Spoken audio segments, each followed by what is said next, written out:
नमस्कार दोस्तों। 50-60 साल साथ बिताने के बाद जब कोई अपना जीवन साथी दुनिया से चला जाता है तो एक इंसान नहीं जाता।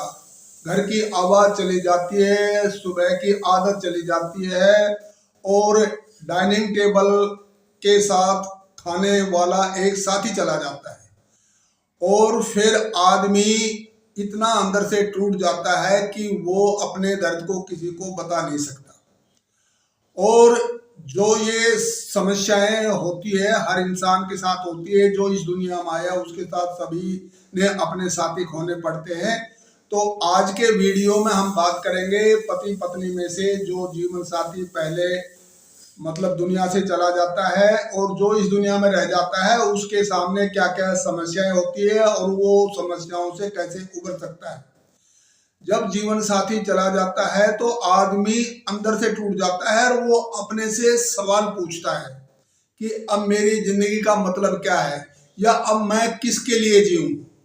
तो दोस्तों, ये जो एक स्थिति होती है ये बहुत खतरनाक होती है और ये अमूमन जब आदमी जवान होता है तो वो बाहर की तरफ भाग रहा होता है, उसका जीवन एक्सपेंड होता रहता है, उसके पास उम्मीदें हैं, उसके पास पैसे हैं, उसके पास नौकरी है, उसके पास घर है, उसके पास दोस्त है और वो अपना विस्तार करता रहता है।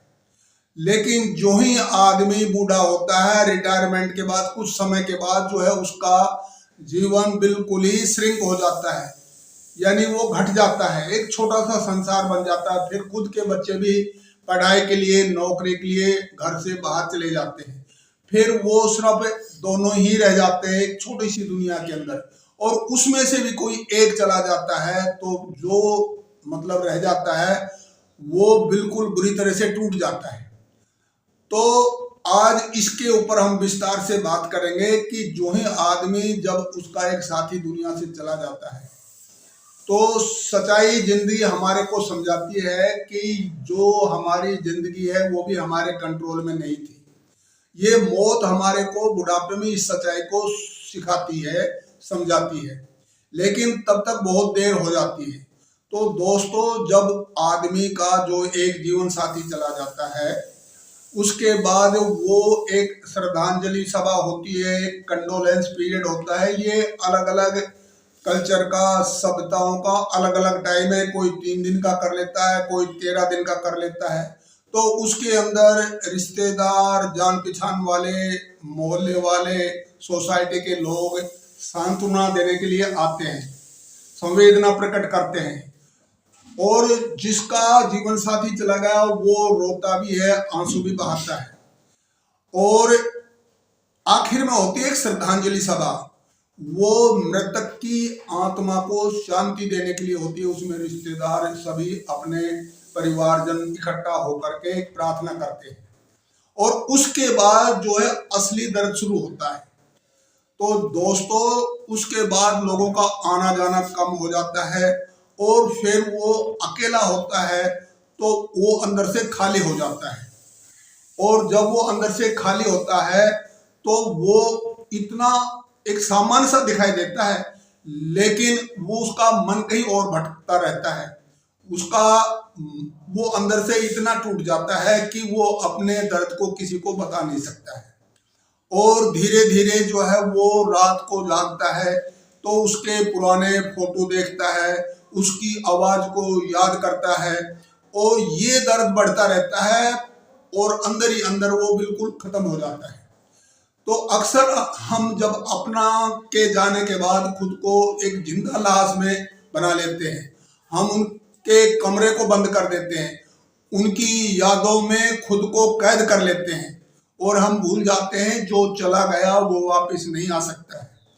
इसलिए जो व्यक्ति चला गया वो तो चला गया, लेकिन जिंदगी अभी हमारी खत्म नहीं हुई है।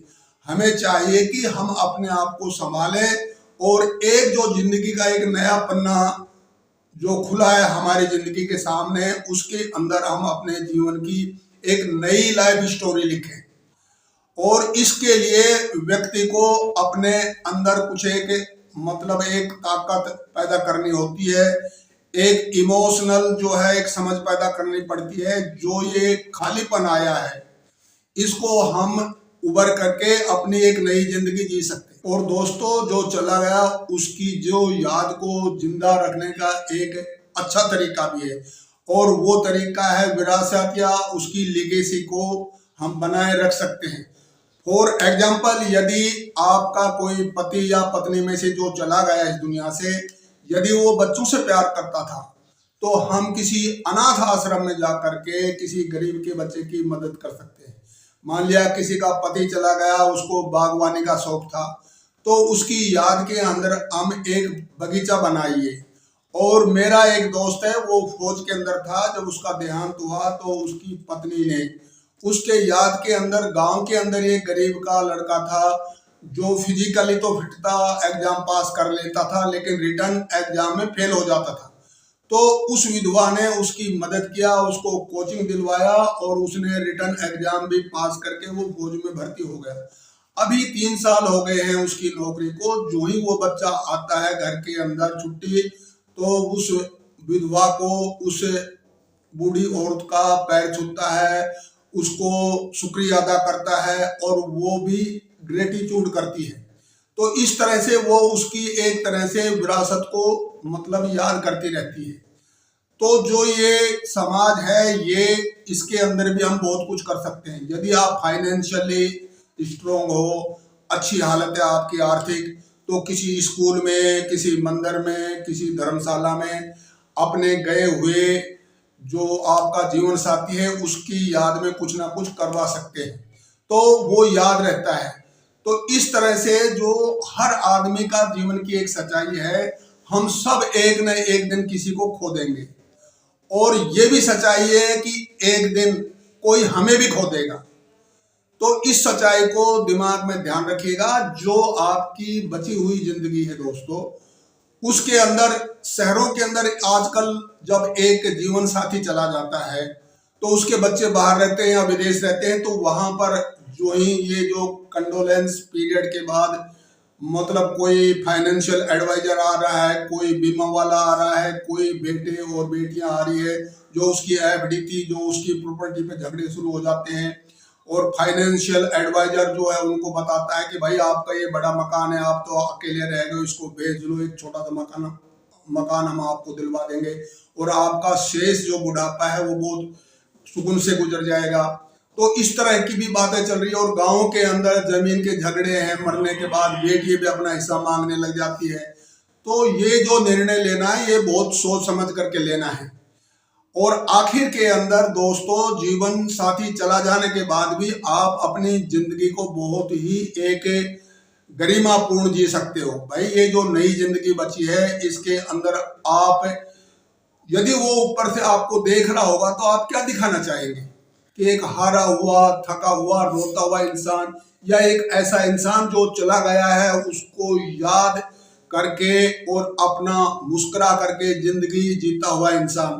तो अपना जो शेष जिंदगी बची है, जो दिन बचा है, उसको बहुत ही सुकून से, शांति से जीने के लिए कोशिश करते रहिए। और यही बुढ़ापे की सबसे बड़ी बहादुरी है। आज तो बस इतना ही। यदि ये वीडियो आपको अच्छा लगा हो तो इसको लाइक, शेयर और सब्सक्राइब जरूर करिएगा। Thank you so much.